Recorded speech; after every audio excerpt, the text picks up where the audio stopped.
dalam lindungan Allah. Orang yang duduk dalam lindungan yang maha tinggi dan bermalam dalam naungan yang maha kuasa akan berkata kepada Tuhan, tempat perlindunganku dan kubu pertahananku, Allahku yang kupercayai. Sungguh, Dialah yang akan melepaskan engkau dari jerat penangkap burung, dari penyakit sampar yang busuk. Dengan kepaknya ia akan menudungi engkau, di bawah sayapnya engkau akan berlindung. Kesetiaannya ialah perisai dan pagar tembok.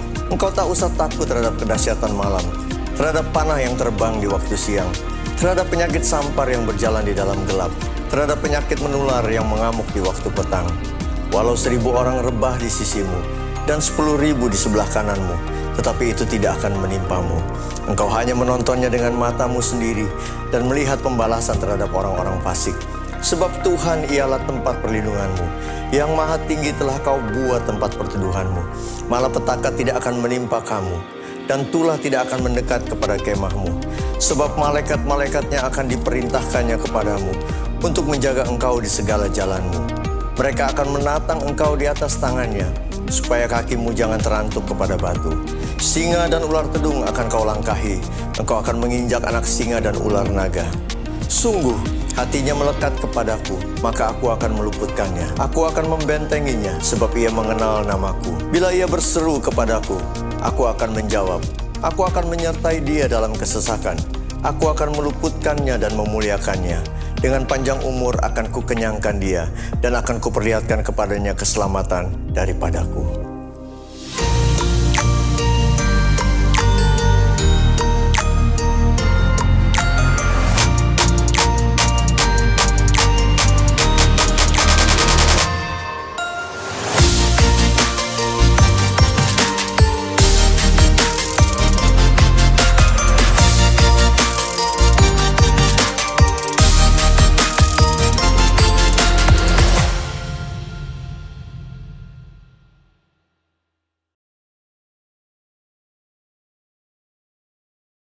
Happy Sunday semua.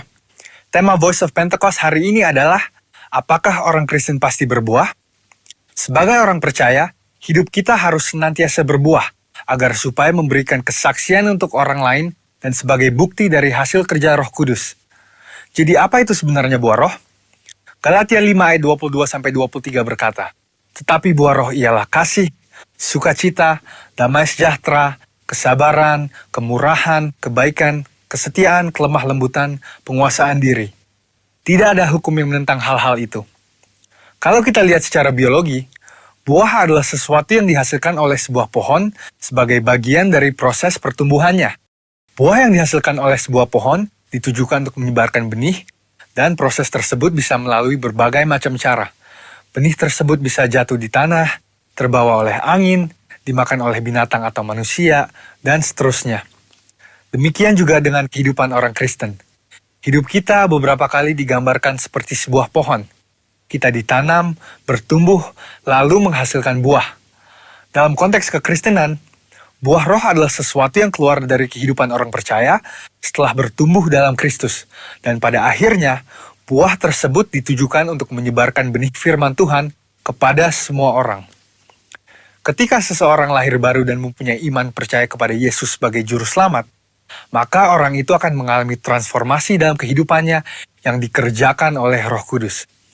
Apabila kita mengizinkan Roh Kudus bekerja, Dia akan memberikan karunia-karunia untuk melayani dan memanifestasikan sifat-sifat Allah melalui perilaku kehidupan kita, orang percaya. Sebab buah roh bukanlah sifat alamiah, melainkan karakter orang percaya yang diperbaharui karena melekat kepada Kristus.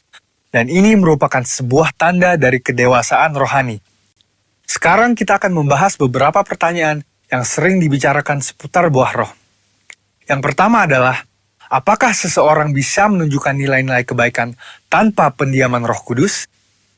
Untuk bisa berbuat baik, seseorang tidak harus mengenal Roh Kudus. Banyak orang dunia berbuat kebaikan yang bahkan kadang terlihat seakan-akan lebih baik dari orang percaya.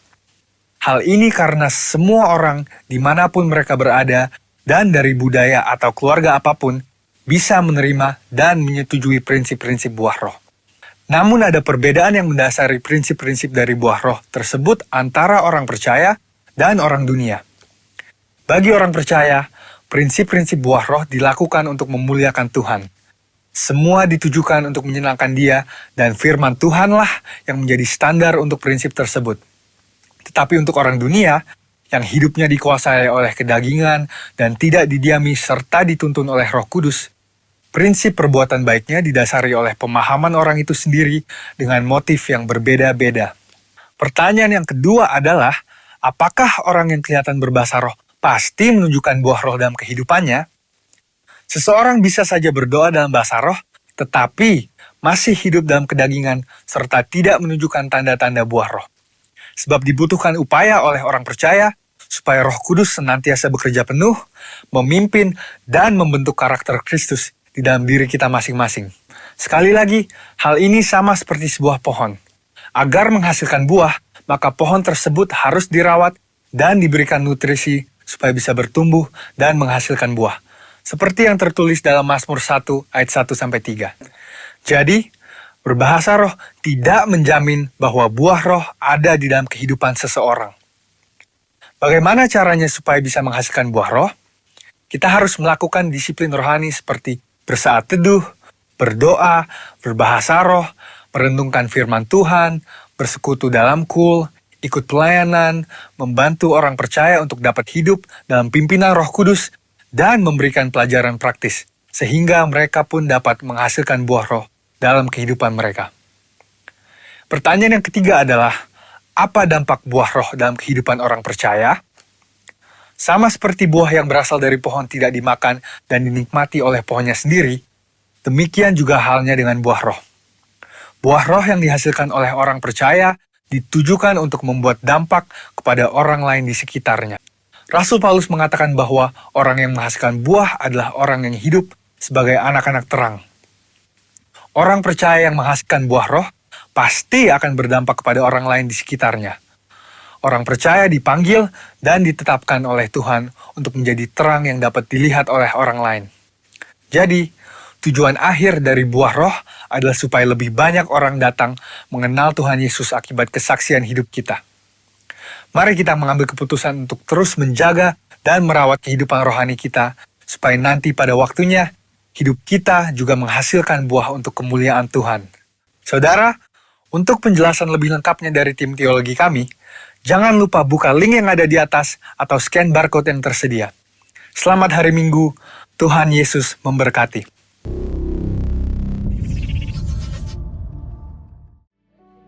Shalom Bapak Ibu Saudara. Shalom.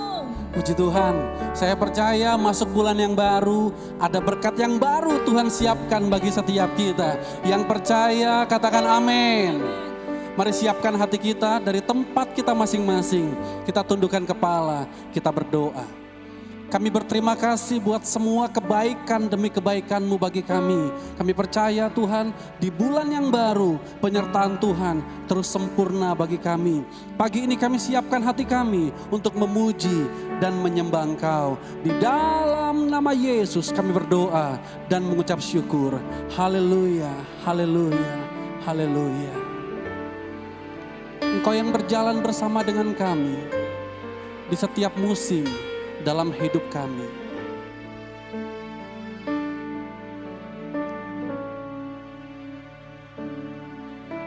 Engkau ada bersamaku di setiap musim hidupku. Tak pernah Kau biarkan ku sendiri.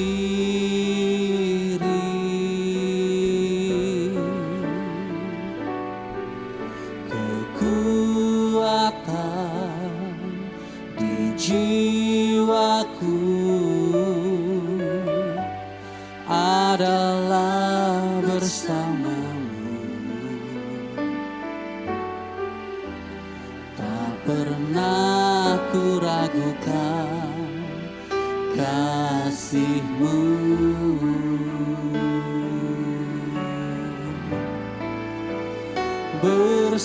Bersamamu Bapa,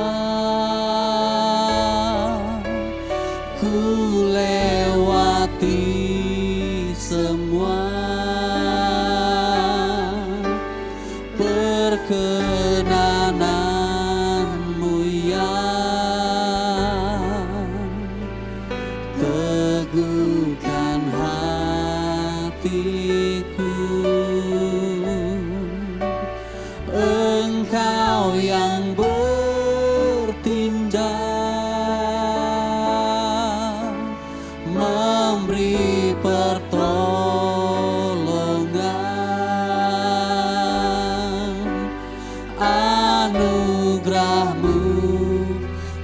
besar melimpah bagiku.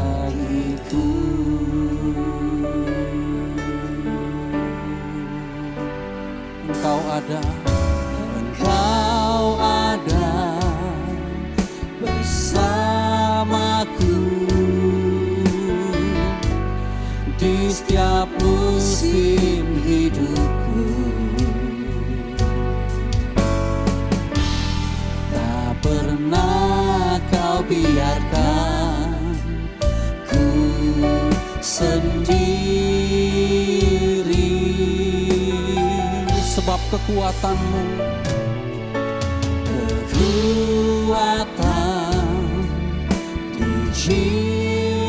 hidupku adalah bersamamu. Kami tidak pernah ragu ya Tuhan, tak pernah ku ragukan kasih-Mu. Kami mau berjalan bersama dengan Engkau, bersamamu Bapa.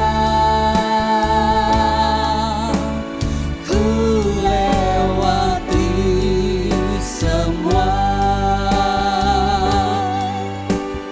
perkenanan-Mu yang teguhkan hatiku. Engkau yang bertindak, memberi pertolongan.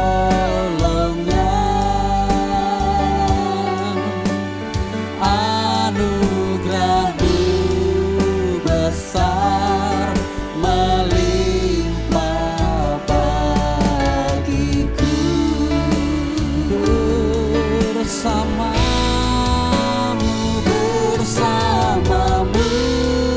Bapa, kami melewati semua. Dan kami tahu ya Tuhan, perkenanan-Mu bagi setiap kami, itulah yang meneguhkan, yang menguatkan kami. Teguhkan hatiku. Engkau yang bertindak, memberi pertolongan. Anugerah-Mu besar melimpah bagiku. Mari sekali lagi bersama-sama dari awal. Engkau ada bersamaku di setiap musim hidupku. Tidak pernah Engkau biarkan kami berjalan sendirian ya Tuhan.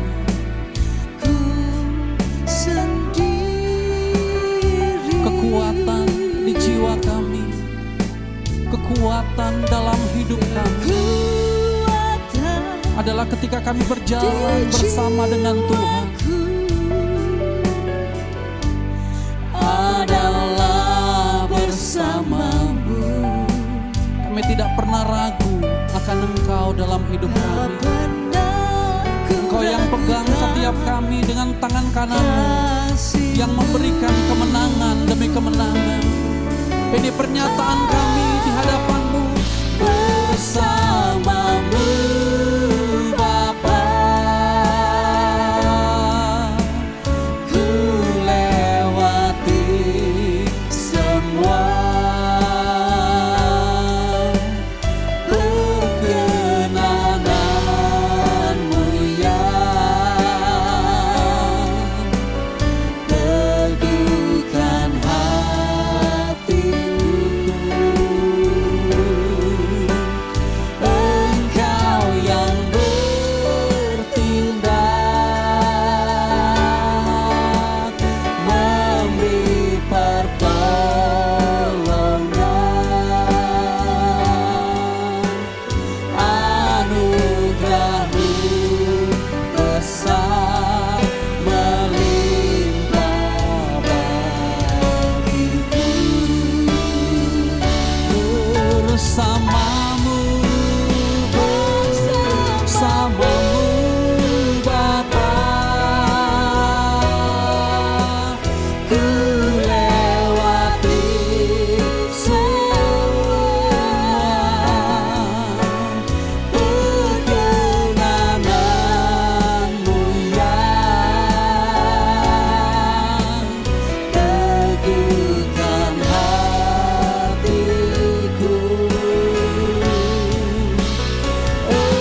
baru setiap hari. Penyertaan-Mu itu bagiku. Aku bersyukur menyembah-Mu. Kami bawa korban pujian, kami bawa korban persembahan kami di hadapan Tuhan. Karena kami tahu Engkau Bapa yang selalu menyertai setiap kami. Engkau Bapa yang baik, yang selalu ada bagi kami. Engkau Bapa yang tidak pernah meninggalkan kami. Kami menyembah-Mu, ya Yesus. Terima kasih Yesus. Layak dipuji, disembah, Kaulah yang bertata dulu, sekarang dan selamanya. Raja atas segala raja, nama-Mu besar termulia. Engkau yang layak dipuji, layak disembah, layak dipuji, disembah, Kaulah yang bertata dulu, sekarang dan selamanya. Raja atas segala raja, nama-Mu besar termulia. Lebih lagi nyanyikan, layak dipuji, disembah, Kaulah yang bertata dulu, sekarang dan selamanya. Raja atas segala raja, nama-Mu besar termulia. Nama-Mu besar termulia. Nama-Mu besar termulia.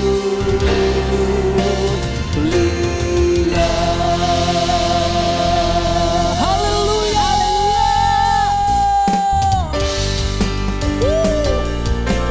Dialah Raja segala raja, Dialah Tuhan yang dahsyat.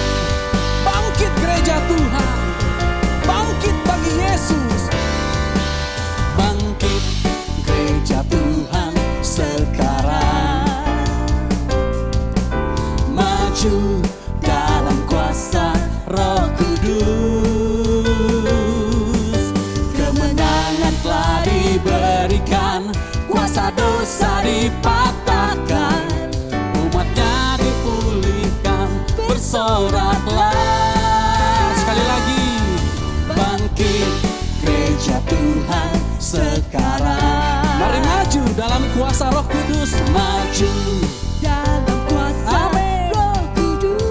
Kemenangan telah diberikan, kemenangan telah diberikan, kuasa dosa umatnya dipulihkan, bersoraklah. Penyurapannya telah dicurahkan, kuasa mujizat dinyatakan. Mari kibarkan panjinya bagi kemuliaannya. Maju berperang, umat pemenang, rebut bangsa-bangsa, rebut bangsa-bangsa bagi-Mu. Haleluya. Inilah waktunya gereja Tuhan bangkit. Bangkit gereja Tuhan sekarang. Mari maju bersama-sama. Maju dalam kuasa Roh Kudus. Kemenangan telah diberikan, kuasa dosa dipatahkan, umatnya dipulihkan,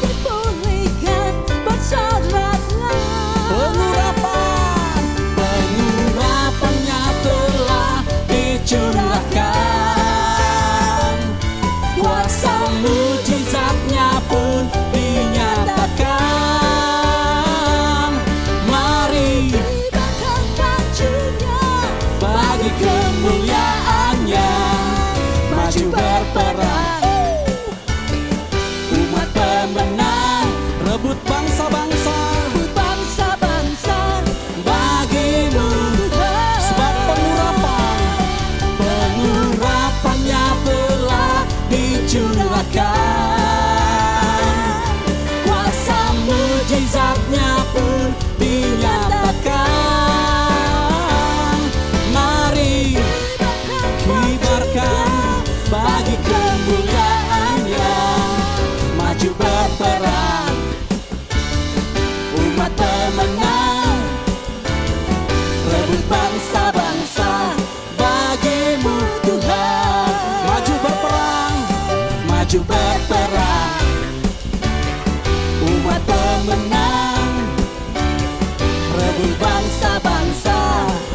Sekali lagi, bersama-sama maju berperang, maju berperang, umat pemenang, rebut bangsa-bangsa bagimu Tuhan.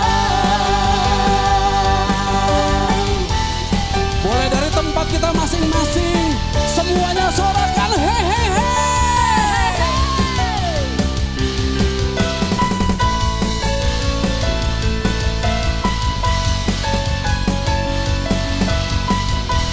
Terima kasih buat kemenangan, demi kemenangan yang kau berikan. Lebih dari pemenang dalam segala perkara, ini telah dikalahkan oleh kuasa darahnya. Jika Allah di pihak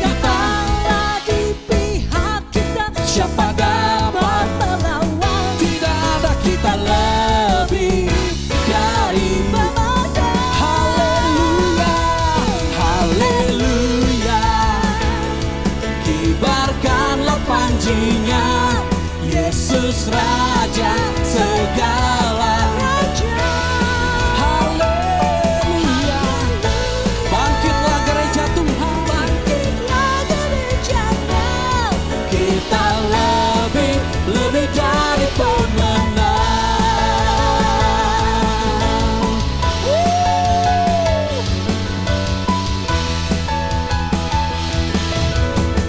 Sekali lagi, lebih dari pemenang dalam segala perkara. Sebab iblis dikalahkan oleh kuasa darahnya. Jika Allah di pihak kita, semua boleh katakan, tidak ada kita lebih dari pemenang. Haleluya. Kibarkanlah panjinya, Yesus Raja segala. Haleluya. Bangkitlah gerejanya, kita lebih dari pemenang.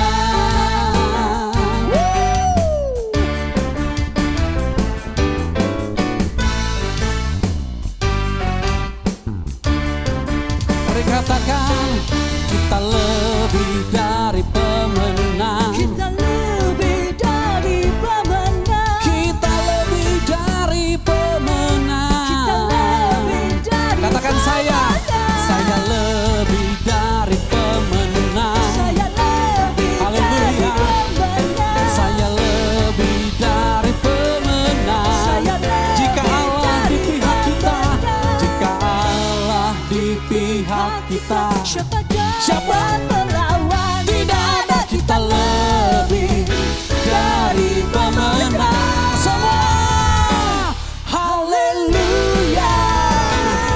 Kibarkanlah panji bagi Tuhan, sebab Dia Yesus Raja segala raja. Haleluya. Bangkitlah gerejanya, kita lebih dari pemenang. Kita lebih dari pemenang. Kita lebih dari pemenang.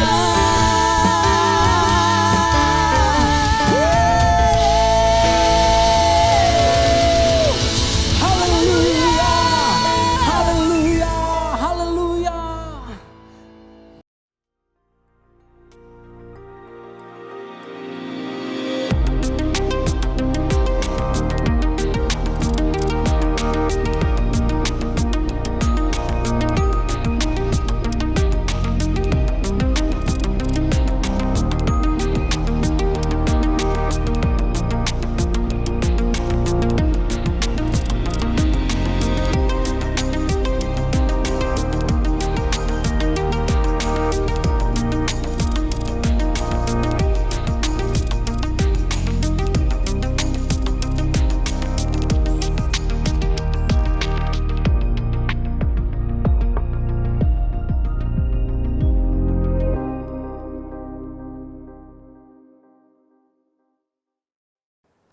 Shalom Jemaat GBI Lewi Cibubur yang saya kasih dalam Tuhan Yesus Kristus. Senang sekali saya Pendeta Rubin Adi Abraham bisa melayani Anda dalam ibadah online ini. Dan tentu berterima kasih kepada Bapak Pendeta Darmayanto Rawatan yang sudah memberikan kesempatan untuk saya bisa melayani. Di tengah kesulitan apapun, kalau Yesus bersama dengan kita akan lebih daripada pemenang dan kita bisa menyaksikan kemurahan Tuhan kepada orang lain. Bukan hanya lewat perkataan, tetapi lewat gaya hidup kita yang penuh dengan kemenangan. Hari ini saya akan menyampaikan firman Tuhan dengan judul Immanuel, Allah beserta kita. Saudara sekalian, tahun 2020 ini merupakan tahun yang sulit. Tahun yang boleh dikatakan sebagai masa padang gurun. Karena COVID-19 telah melanda seluruh dunia termasuk Indonesia. Jutaan orang telah terpapar dan jutaan orang juga telah meninggal dunia. Ini menimbulkan masalah, bukan hanya krisis kesehatan tapi juga krisis ekonomi. Bahkan banyak rumah tangga mengalami krisis karena angka perceraian meningkat, angka kekerasan dalam rumah tangga pun makin tinggi. Tetapi pada masa padang gurun ini ada satu kunci yang kita harus pahami untuk kita bisa menang. Yaitu kalau kita menyadari kehadiran Tuhan, Sang Immanuel itu di dalam kehidupan kita. Sebab masa padang gurun sebetulnya bisa menjadi masa kita mengalami Tuhan. Seperti orang Israel ketika ada di padang gurun, justru mereka bisa melihat penyertaan Tuhan yang sangat jelas. Bahkan kasat mata lewat tiang awan dan tiang api. Bahkan Tuhan setiap hari memberikan mana, roti dari sorga sehingga mereka tidak pernah kelaparan. Kemenangan Tuhan juga berikan di tengah peperangan melawan musuh-musuhnya. Sehingga orang yang taat akhirnya bisa masuk pada tanah perjanjian yang Tuhan berikan. Nah, kalau saya baca dalam Alkitab, ada seorang nabi yang bernama Yesaya yang pernah bernubuat bahwa Israel bagian selatan yang dikenal dengan kerajaan Yehuda akan mengalami masa yang suram, ditindas oleh bangsa Asyur. Tetapi di tengah kesulitan itu ternyata Tuhan hadir untuk memberikan pertolongan bagi mereka. Dan itulah yang dicatat di dalam Yesaya pasal 8 ayat 23 dan selanjutnya. Saya akan bacakan ini untuk saudara. Demikian bunyinya. Yesaya 8 ayat 23, tetapi tidak selamanya akan ada kesuraman untuk negeri yang terimpit itu. Kalau dahulu Tuhan merendahkan tanah Zebulon dan tanah Naftali, maka di kemudian hari Ia akan memuliakan jalan ke laut, daerah seberang sungai Yordan, wilayah bangsa-bangsa lain. Pasal 9 ayat 1, bangsa yang berjalan di dalam kegelapan telah melihat terang yang besar. Mereka yang diam di negeri kekelaman atasnya terang telah bersinar. Ayat 2, engkau telah menimbulkan banyak sorak-sorak dan sukacita yang besar. Mereka telah bersukacita di hadapanmu seperti sukacita di waktu panen. Seperti orang bersorak-sorak di waktu membagi-bagi jarahan. Tuhan berjanji melalui nabinya di tengah kesulitan akan ada sorak sukacita kemenangan. Karena Tuhan yang hadir akan memberikan pertolongan kepada mereka. Tuhan juga memberikan tanda bahwa Dia memang akan menolong mereka. Itu yang dicatat di dalam Yesaya 7 ayat yang ke-14 yang berbunyi demikian. Sebab itu Tuhan sendirilah yang akan memberikan kepadamu suatu pertanda. Sesungguhnya seorang perempuan muda mengandung dan akan melahirkan seorang anak laki-laki. Dan ia akan menamakan dia Immanuel. Ketika seorang perempuan muda melahirkan anak yang diberi nama Immanuel, itu adalah tandanya bahwa Tuhan akan memberikan pertolongan secara jasmani kepada orang Israel Selatan, bangsa Yehuda, sehingga mereka akan menang atas musuhnya. Ternyata ayat ini di dalam perjanjian baru dikutip oleh Matius. Karena dalam Matius 1 ayat 21 sampai 23 dikatakan begini, ia akan melahirkan anak laki-laki dan engkau akan menamakan dia Yesus. Karena dialah yang akan menyelamatkan umatnya dari dosa mereka. Hal itu terjadi supaya genaplah yang difirmankan Tuhan oleh Nabi. Sesungguhnya anak darah itu akan mengandung dan melahirkan seorang anak laki-laki. Dan mereka akan menamakan dia Immanuel yang berarti Allah menyertai kita. Haleluya. Kalau Tuhan telah memberikan janji kemenangan secara jasmaniah kepada orang Israel, Maka dalam perjanjian baru Tuhan juga memberikan janji kemenangan secara rohaniah kepada umat yang percaya kepada Yesus Sang Juru Selamat, Sang Immanuel itu. Ketika kita sungguh-sungguh taat kepada Dia, ada kebebasan rohani bahkan hidup kekal yang Tuhan akan berikan kepada kita. Dari sini saya melihat bahwa kehadiran Sang Immanuel telah membawa harapan kemenangan yang luar biasa bagi kita. Seperti orang yang membawa pelita di tengah lorong yang gelap. Cahaya lampu sekecil apapun tetap memberikan harapan bagi dia bahwa sehabis gelap terbitlah terang. Saya pernah membaca sebuah cerita tentang seorang profesor yang melakukan percobaan. Dia mengambil sebuah wadah yang cukup besar, mengisinya dengan air dan kemudian melemparkan seekor tikus ke dalamnya dan dia matikan seluruh lampu di dalam ruangan tersebut. Dan dia amati apa yang terjadi dengan tikus itu. Tikus berusaha untuk berenang-renang tetapi karena tidak ada cahaya lampu sama sekali, gelap gulita. Rupanya tikus putus asa dan hanya dalam beberapa menit dia mati, saudara sekalian. Tetapi kemudian profesor ini mengambil seekor tikus yang lain dan juga melemparkan ke dalam kolam air ini. Tetapi dia menyalakan semua lampu di ruangan itu. Dan ternyata keesokan harinya tikus ini masih bisa bertahan berenang-renang setelah 36 jam. Mengapa demikian? Rupanya tikus pertama di tengah kegelapan putus asa sehingga akhirnya dia cepat mati. Tapi yang kedua melihat terang, ada pengharapan, dia bisa bertahan. Tikus saja perlu pengharapan, apalagi kita manusia. Jadi di tengah kesulitan yang ada ketika kita sadar, Immanuel, Tuhan beserta dengan saudara, engkau akan tetap kuat, engkau bisa bertahan, bahkan engkau bisa lebih daripada orang yang menang. Siapa yang setuju? Berikan tepuk tangan yang paling meriah untuk kemuliaan nama Tuhan kita. Haleluya. Saya teringat ada seorang jemaat yang saya layani, saudara sekalian, yang terkena COVID dan kondisinya makin parah. Pada minggu ketiga, adiknya berkata, dia sudah putus asa. Dia udah bilang, udah mati saja, mati saja. Saya kemudian mengirimkan pesan melalui voice message karena dia akan berada di ICU, di ruang isolasi, sendirian. Saudara sekalian. Dan kemudian dia mulai mendengar voice message yang saya sampaikan. Saya bacakan Mazmur 23 ayat 1-6.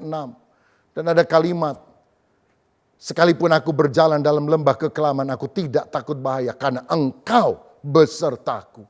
Saya bilang Tuhan hadir di ruangan rumah sakit ini. Tuhan hadir dan melihat engkau. Jangan putus asa, menyembah Tuhan. Dan berjanji, aku akan menjadi saksi kalau aku disembuhkan oleh Tuhan. Aku tidak akan mati, tapi aku akan hidup dan aku akan menceritakan kemuliaan Tuhan. Hari ke-48, dia bisa keluar dari rumah sakit. Dan sekarang sehat, sembuh. Karena apa? Dia masih punya pengharapan. Intinya, karena dia sadar Tuhan menyertai. Saudara, ada seorang yang bernama Albert Schweitzer. Dia adalah seorang teolog, tapi dia kemudian ingin membaktikan diri menjadi misionaris ke Afrika. Dan dia berpikir saya akan lebih efektif kalau saya bisa menjadi dokter. Sehingga saya bisa mengobati orang sambil memberitakan kabar baik. Karena itulah dia belajar lagi ilmu kedokteran sampai lulus. Dan dia kemudian pergi ke Afrika, puluhan tahun di sana. Mengobati orang-orang sambil memberitakan kabar baik. Akhirnya dia mendapatkan hadiah Nobel perdamaian karena jasa-jasanya. Tetapi saudara, di Afrika dia mengalami banyak sekali tantangan. Dihadang oleh binatang buas. Beberapa kali hampir mati karena penyakit menular. Ada orang-orang jahat yang berusaha membunuh dia.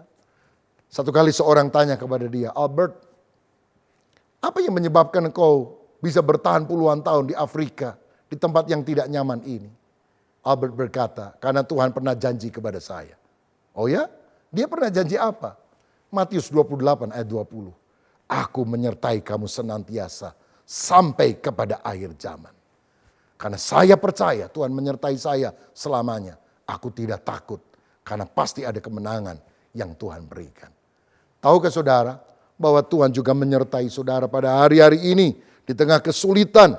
Karena Tuhan tidak pernah meninggalkan umat yang dikasihinya.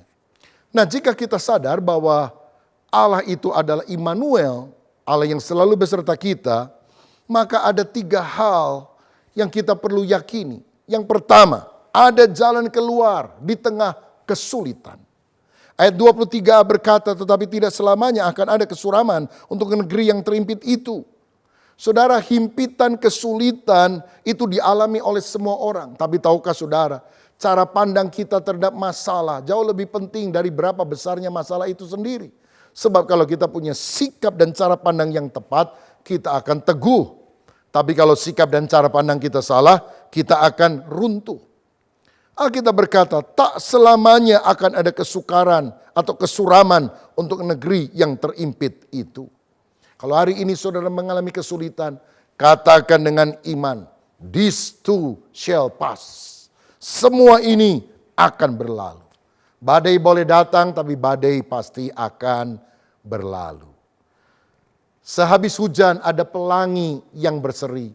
Di balik awan ada mentari yang menanti. Percayalah, tough time never lasts, but tough people do. Masa yang sulit tidak akan pernah bertahan. Yang bertahan hanyalah orang-orang yang ulet. Dalam 1 Korintus 10 ayat 13 firman berkata, pencobaan-pencobaan yang kamu alami ialah pencobaan-pencobaan biasa yang tidak melebihi kekuatan manusia. Sebab Allah setia dan karena itu Ia tidak akan membiarkan kamu dicobai melampaui kekuatanmu. Pada waktu kamu dicobai, Ia akan memberikan kepadamu jalan keluar sehingga kamu dapat menanggungnya. Puji Tuhan. Ada jalan keluar, ada solusi ketika saudara menghadapi masalah kalau engkau minta penyertaan Tuhan. Tapi saudara perlu tahu bahwa penyertaan Tuhan tidak berarti kita tidak akan pernah menghadapi masalah. Jalan kehidupan kita akan selalu rata dan lancar. Tidak demikian. Ingat ke saudara, pada waktu Yesus akan dilahirkan, Yusuf dan Maria mengalami kesulitan. Tidak ada penginapan yang terbuka untuk mereka. Padahal Maria akan segera melahirkan. Tapi bagaimanapun juga Tuhan memberikan jalan keluar. Walaupun tempatnya hanyalah kandang yang hina. Tapi mereka bersuka cita karena juru selamat sudah lahir. Penyertaan Tuhan tidak berarti saudara akan selalu menginap di hotel bintang 5. Melahirkan di rumah sakit fasilitas bintang 5. Kita menjadi orang yang kaya raya. Tidak demikian. Penyertaan Tuhan itu bisa berarti kesederhanaan. Yusuf dan Maria sederhana sekali. Mereka berada di kandang Bethlehem, tapi hati mereka penuh dengan sukacita karena Yesus telah lahir. Lebih baik hidup sederhana tapi rukun dan memuliakan Tuhan daripada kaya raya tapi berantem setiap hari. Saudara, minta Tuhan hadir selalu di dalam kehidupan kita. Kesulitan tidak hanya berakhir di sana. Herodes kemudian yang mendengar bahwa raja itu lahir ingin membunuh dia. Dan melalui petunjuk Tuhan, Yusuf dan Maria harus melarikan diri ke Mesir.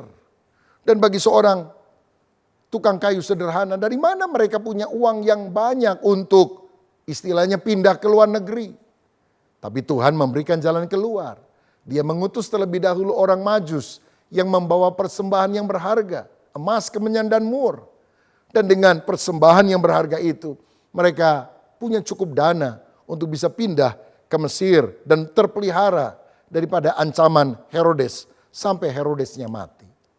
Percayalah saudaraku, mengikut Yesus bukannya tanpa tantangan, tapi Tuhan selalu akan menyertai saudara dan tetap akan ada kemenangan. Lagi pula kesulitan seringkali mengeluarkan yang terbaik dari diri kita, yaitu keuletan yang akan membuat kita lebih daripada pemenang. Yakobus 1 ayat 2-4 berkata, saudara-saudaraku, anggaplah sebagai suatu kebahagiaan apabila kamu jatuh ke dalam berbagai-bagai pencobaan. Sebab kamu tahu bahwa ujian terhadap imanmu itu menghasilkan ketekunan, dan biarkanlah ketekunan itu memperoleh buah yang matang, supaya kamu menjadi sempurna dan utuh dan tak kekurangan suatu apapun.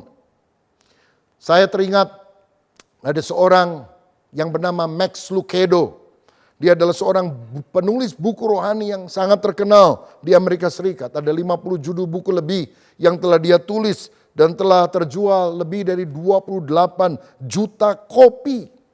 Tapi tahukah saudara, ketika dia pertama kali ingin menerbitkan buku yang pertama, bukunya itu ditolak oleh penerbit. Dia bawa kepada penerbit yang lain, ditolak juga. Dan saudara tahu berapa kali dia mengalami penolakan dari penerbit buku? 35 kali. Tapi karena dia bertekun, akhirnya bukunya bisa dicetak. Dan ternyata larisnya luar biasa. Kalau dia berkata, udahlah saya memang gak bakat. Dia gak akan ngalami perkara yang baik. Karena itu di tengah kesulitan, tetap ulet. Kesulitan bila diimani dan dihadapi dengan ketekunan akan menyebabkan saudara mendapatkan perkara yang lebih indah. Saya juga pernah membaca kisah seorang yang bernama Julio Iglesias dari Spanyol. Dia punya cita-cita menjadi pemain sepak bola dan akan bermain memperkuat kesebelasan Real Madrid. Tapi satu kali dia mengalami kecelakaan di kendaraannya dan dia patah kaki dan harus dirawat lebih kurang 2 tahun. Walaupun dia sembuh, dia tidak bisa jadi pemain sepak bola lagi tentunya. Tetapi pada masa sulit semacam itu, dia mulai belajar menyanyikan lagu-lagu. Dan akhirnya dia mulai beralih profesi. Bukan menjadi pesepak bola, tetapi menjadi penyanyi. Dan tahukah saudara, di era 1980-an, Julio Iglesias mendapatkan julukan sebagai penyanyi Latin yang paling terkenal di seluruh dunia karena dia berhasil menjual lebih dari 300 juta keping album kepada para penggemarnya. Saya yakin kesulitan saudara bisa beragam. Tetapi kalau kita yakin Tuhan beserta dengan kita, maka akan ada kemenangan. Yang kedua, kalau kita sadar Allah beserta dengan kita, maka ada masa depan yang penuh pengharapan yang akan kita miliki. Yesaya pasal 8 ayat 23b berkata, kalau dahulu Tuhan merendahkan tanah Zebulon dan tanah Naftali, maka di kemudian hari ia akan memuliakan. Pasal 9 ayat 1, bangsa yang berjalan di dalam kegelapan telah melihat terang yang besar. Mereka yang diam di negeri kekelaman, atasnya terang telah bersinar. Ayat firman berkata, mereka direndahkan, tapi kemudian akan dimuliakan. Mereka berada dalam gelap, kesuraman, tapi mereka akan mendapatkan terang. Artinya apa? Seburuk apapun masa lalu kita, ketika kita percaya Tuhan menyertai kita, ada masa depan yang lebih indah. Yeremia 29 ayat 11 berkata, sebab aku ini mengetahui rancangan-rancangan apa yang ada padaku mengenai kamu. Demikianlah firman Tuhan, yaitu rancangan damai sejahtera dan bukan rancangan kecelakaan, untuk memberikan kepadamu hari depan yang penuh harapan. Kalau saudara baca dalam Alkitab, khususnya dalam 1 Tawari 4, ada kisah seorang yang bernama Yabes. Yabes itu artinya man of sorrow, orang yang penuh dengan penderitaan. Karena ibunya menderita ketika dia dilahirkan. Ini nama yang gak bagus. Ini nama berupa kutukan. Tetapi di ayat 10, apa yang dilakukan oleh Yabes? Dia berseru kepada Allah Israel katanya, kiranya engkau memberkati aku berlimpah-limpah dan memperluas daerahku. Dan kiranya tanganmu menyertai aku dan melindungi aku daripada malapetaka. Sehingga kesakitan tidak menimpa aku. Dan Allah mengabulkan permintaannya itu. Kiranya engkau memberkati aku berlimpah-limpah. Dia berdoa dan Allah senang dengan orang-orang yang meminta perkara-perkara besar dari dia. Dan Allah akan mengabulkannya. Saudara, bagaimana caranya manusia biasa bisa mencapai hal yang luar biasa? Bila dia punya tekad yang besar dan dia mendapatkan anugerah penyertaan Tuhan dalam hidupnya. Saudara sekalian, saya pernah mendengar kisah dari Melbourne tentang seorang yang bernama Nick Vujicic. Yang lahir tanpa lengan dan tanpa kaki. Dan dia begitu kecewa dengan keadaannya itu sehingga dia mau bunuh diri. Sampai satu kali dia sadar kalau dia lahir di bumi ini tentu Tuhan punya rencana di dalam kehidupannya. Akhirnya dia mulai bertumbuh secara rohani. Sekarang dia menjadi motivator, menjadi penginjil yang memberikan berita tentang pengharapan bagi banyak orang. Bahwa masih ada masa depan cerah bagi orang yang percaya kepada Yesus. Dia diundang keliling dunia untuk menyampaikan kata-kata motivasi dan firman Tuhan. Dia menikah dan punya 4 orang anak yang sehat sempurna. Karena apa? Ada masa depan cerah. Kalau kita tidak pernah berputus asa karena kita sadar Immanuel, Allah beserta dengan kita. Jadi saudara, seburuk apapun masa lalumu, selalu ada masa depan yang indah yang Tuhan akan berikan kepada saudara di dalam Kristus. Tahukah saudara, di Jepang itu ada sebuah kesenian yang luar biasa yang disebut sebagai kintsugi. Kintsugi adalah sebuah kerajinan tangan yang membuat misalnya ada piring keramik atau gelas keramik yang pecah, itu bisa disambung kembali dan harganya dijual lebih mahal. Karena apa? Ditempel pakai emas. Saya mau katakan, kalau piring itu dijual dalam kondisi belum pecah, harganya murah. Piring dijual kalau kondisinya sudah pecah, nggak ada yang mau beli. Tetapi ketika piring yang pecah itu diangkat oleh ahlinya dan kemudian ditempel menjadi kintsugi, ditempel dengan emas, itu menjadi sesuatu yang lebih mahal. Tuhan sanggup memperbarui kehidupan, bahkan Dia bisa memberikan masa depan yang lebih cerah dan berharga kepada kita sekalian. Karena itu milikilah visi masa depan yang cerah di dalam kehidupan kita. Dan visi tentang masa depan yang lebih baik, itu akan membuat kita bertahan di masa sulit. Fokus jangan kepada masalah, fokus kepada visi yang indah yang Tuhan akan berikan. Saudara, hidup itu harus fokus seperti kamera. Kalau kamera nggak fokus nggak bagus. Saudara juga harus fokus. Fokusnya kepada apa? Tuhan yang menciptakan masa depan yang indah. Milikilah iman di tengah kesulitan. Lebih baik wajah preman tapi hati beriman daripada wajah security tapi hati Hello Kitty. Kalau hatimu kecil, engkau tidak akan mengalami kemuliaan Tuhan. Saudara, berjuanglah di tengah tantanganmu. Jangan hanya pandai membuat alasan. Sebab kalau saudara berjuang dengan gigih, engkau akan berkemenangan. Ada yang berkata begini, bila Anda tidak tampan, berusahalah untuk hidup mapan, maka wajah Anda pun akan termaafkan. Artinya kita harus mengembangkan kapasitas kita secara maksimal, sehingga kita memperoleh masa depan yang cerah. Dan yang ketiga, yang terakhir, apa yang kita alami kalau kita sadar Immanuel, Tuhan beserta kita. Ada sukacita dalam kesukaran. Yesaya 9 ayat 2, engkau telah menimbulkan banyak sorak-sorak dan sukacita yang besar. Mereka telah bersukacita di hadapanmu seperti sukacita di waktu panen, seperti orang bersorak-sorak di waktu membagi-bagi jarahan. Saudara, kedatangan Tuhan memberikan sukacita. Saudara, Roma 12 ayat yang ke-12 berkata demikian. Bersukacita dalam pengharapan, sabarlah dalam kesesakan, dan bertekunlah dalam doa. Kalau kita sadar Tuhan menyertai kita, ada sukacita dalam hidup kita. Paulus ada dalam penjara. Tapi dalam Filipi 4 ayat 4 dia menulis ini. Bersukacitalah senantiasa di dalam Tuhan. Sekali lagi kukatakan kepadamu, bersukacitalah. Kok dia bisa bersukacita ketika dia di penjara? Karena sukacita itu adalah pilihan. Saudara, dia memilih untuk tetap bersukacita karena sumbernya adalah Tuhan. Dan orang yang bersukacita di tengah kesukaran, hidupnya akan menjadi kesaksian. Saya pernah ke Inggris, ke istana Buckingham. Dan biasanya cirinya kalau ratu ada di sana, maka bendera akan dipasang penuh. Nah, saudara tahu bahwa sukacita adalah bendera dalam kehidupan Kristen kita. Sehingga kalau orang melihat ada sukacita dalam hidup kita, dia tahu bahwa raja ada di dalam hidup kita. Sehingga orang akhirnya bertanya, kamu lagi susah gini, lagi COVID begini, kok tetap bersyukur, bersukacita, tetap antusias. Dan kita tinggal berkata, karena ada Yesus dalam hidup saya. Dan saudara bisa menjadi duta besar kerajaan Allah, menjadi saksinya. Untuk mewartakan kabar baik kepada orang lain. Karena apa? Sukacita terpancar dalam wajah dan kehidupan saudara. Saya juga yakin bahwa sukacita itu bisa timbul karena tindakan yang mempengaruhi perasaan kita. Kalau saudara lagi murung, bermuram durja, coba ambil tindakan ini. Senyumkan wajah.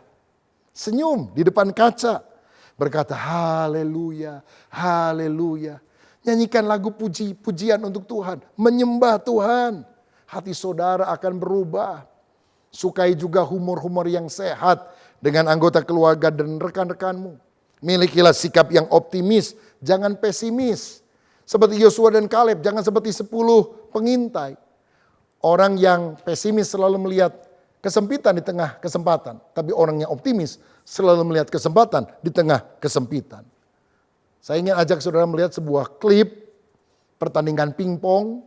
Dan bagaimana orang yang optimis itu bisa mengatasi semua tantangan.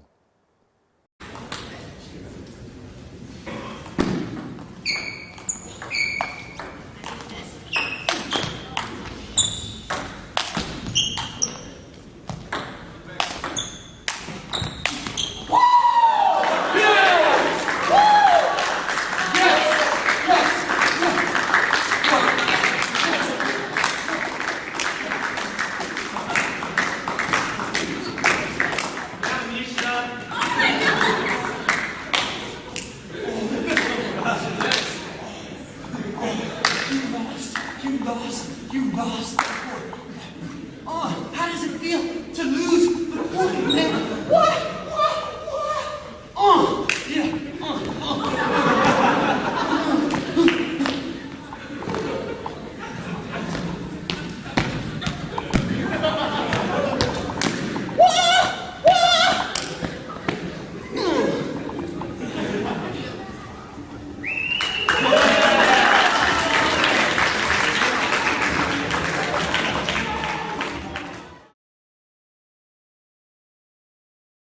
Saudara perhatikan bahwa orang ini lompat-lompat sukacita.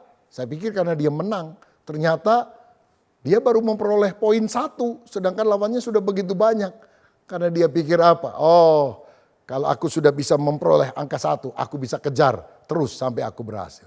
Milikilah optimisme di dalam kehidupan ini, karena Tuhan yang menyertai kita. Dan kalau saudara belajar bersukacita di dalam segala kesesakanmu, ada 3 akibat yang kau dapatkan. Yang pertama, sukacita akan memberikan kekuatan. Alkitab berkata, the joy of the Lord is my strength. Sukacita yang dari Tuhan adalah kekuatan kita. Kalau kita tawar hati ketika menghadapi kesesakan, kecillah kekuatan kita. Tapi kalau kita bersukacita, kemenangan Tuhan akan berikan. Yang kedua, sukacita akan memberikan kesehatan. Alkitab berkata, hati yang gembira adalah obat yang manjur. Imunitas tubuh akan makin kuat ketika kita belajar bersukacita. Dan yang ketiga, orang yang bersukacita akan mendapatkan berkat. Karena Mazmur 37 ayat 4 berkata, dan bergembiralah karena Tuhan, maka ia akan memberikan kepadamu apa yang diinginkan hatimu. Yang benar mana? Gembira dulu baru diberkati atau diberkati dulu baru gembira? Kita mengajarkan kita gembira dulu, bersyukur dulu, baru diberkati. Bukannya saudara nggak punya masalah, maka saudara bersyukur. Tapi kalau saudara banyak bersyukur, maka masalahmu akan segera diselesaikan oleh pertolongan Tuhan. Bukannya karena keluarga kita sudah super harmonis, maka kita bersyukur. Tapi kalau kita banyak bersyukur, bersukacita, keluarga kita akan jauh lebih harmonis. Karena itu jangan suka ngomel. Tapi mari kita belajar bersyukur. Karena Immanuel, Allah beserta kita. Maka ada jalan keluar di tengah kesulitan. Maka ada masa depan cerah yang Tuhan akan berikan. Dan karena kita yakin Tuhan menyertai kita, maka ada sukacita di tengah kesukaran. Mari kita berdoa bersama. Bapa, terima kasih untuk kebenaran firman-Mu yang hamba-Mu hari ini bisa sampaikan kepada seluruh jemaat GBI Lewi Cibubur. Dan biarlah hati kami selalu percaya Tuhan menyertai kami. Apapun tantangan yang kami hadapi. Dalam nama Yesus ada kemenangan yang Tuhan berikan. Ada mujizat yang kami alami. Ada kekuatan yang kami dapatkan. Karena Immanuel, Allah yang beserta dengan kami. Dan jadikan kami God's ambassador. Duta besar kerajaan Allah yang mewartakan kabar baik ini kepada orang lain. Bukan hanya lewat perkataan kami, tapi melalui sikap hidup kami yang diteguhkan. Karena kami kuat, bahkan menang di tengah segala situasi. Berkat-Mu atas kami dalam nama Yesus. Amin. Salam sehati, Tuhan memberkati. Mari kita masuk dalam perjamuan kudus. Kita siapkan hati kita.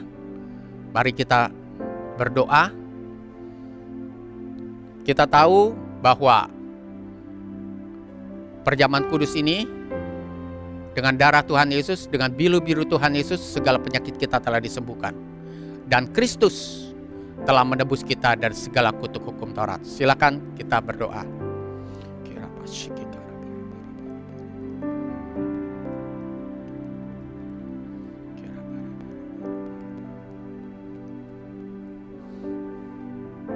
Sebab apa yang telah kuteruskan kepadamu telah aku terima dari Tuhan, yaitu bahwa Tuhan Yesus pada malam waktu ia diserahkan mengambil roti. Mari kita angkat roti di tangan kanan kita tinggi-tinggi. Dan sudah itu ia mengucap syukur atasnya, ia memecah-mecahkannya dan berkata, inilah tubuhku yang diserahkan bagi kamu, perbuatlah ini menjadi peringatan akan aku. Bukankah roti yang kita pecah-pecahkan adalah persekutuan dengan tubuh Kristus? Amin. Mari kita makan dengan iman dalam nama Tuhan Yesus.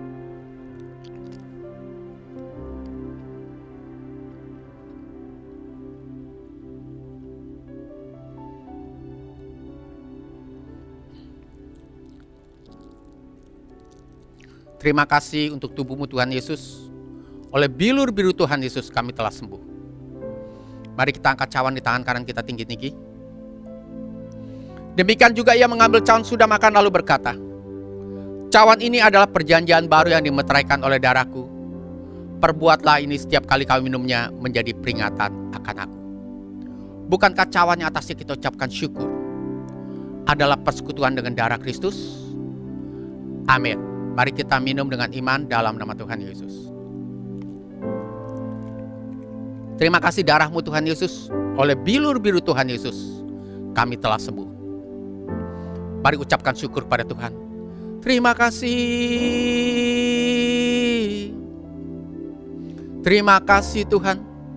Terima kasih Tuhan. Terima kasih, terima kasih, terima kasih, terima kasih, terima kasih, terima kasih. Terima kasih, terima kasih, terima kasih. Mari kita angkat kedua tangan kita.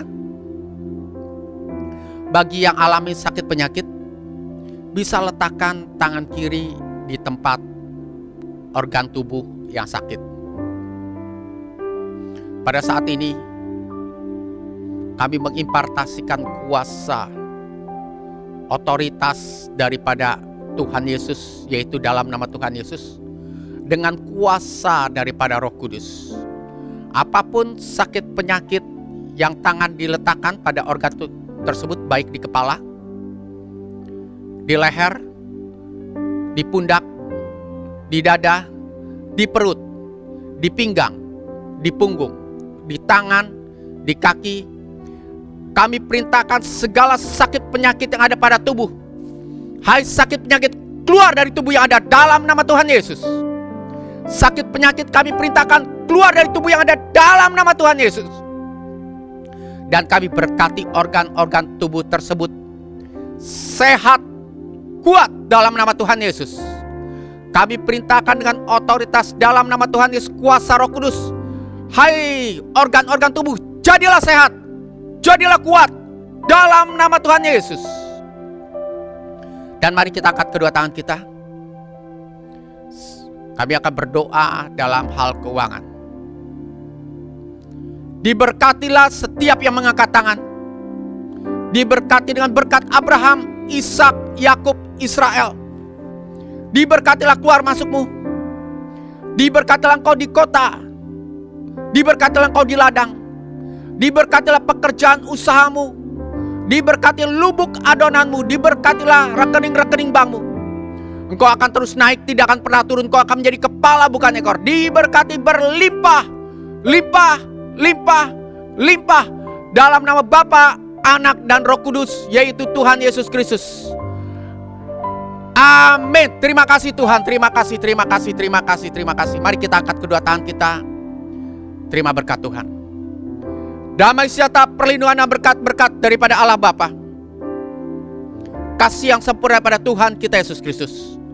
Persekutuan, penghiburan, dan kuasa daripada Roh Kudus yang menyertai dan memberkati kita semua. Mulai dari sekarang sampai kita menyongsong Tuhan kita Yesus Kristus di awan permai. Bahkan kekal sampai selama-lamanya. Mari yang telah menerima berkat Tuhan kita sama-sama katakan amin. Tuhan Yesus memberkati.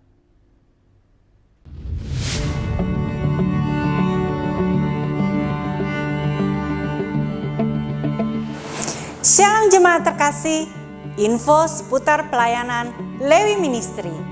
Pelayanan jemaat Lewi Ministry tetap terus berjalan di masa pandemi.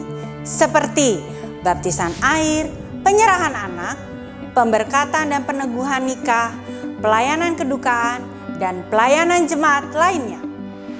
Dengan menerapkan protokol kesehatan sebagai berikut: mencuci tangan, cek suhu badan,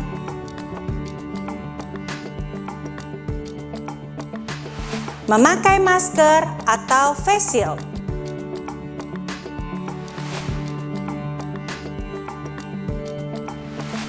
dan juga menjaga jarak. Bagi jemaat terkasih yang membutuhkan pelayanan tersebut dapat menghubungi gembala kos tempat, gembala cabang, atau sekretariat Lewi Ministry di nomor 021 2921 9292. Demikian informasi seputar pelayanan jemaat Lewi Ministry. Tuhan Yesus memberkati.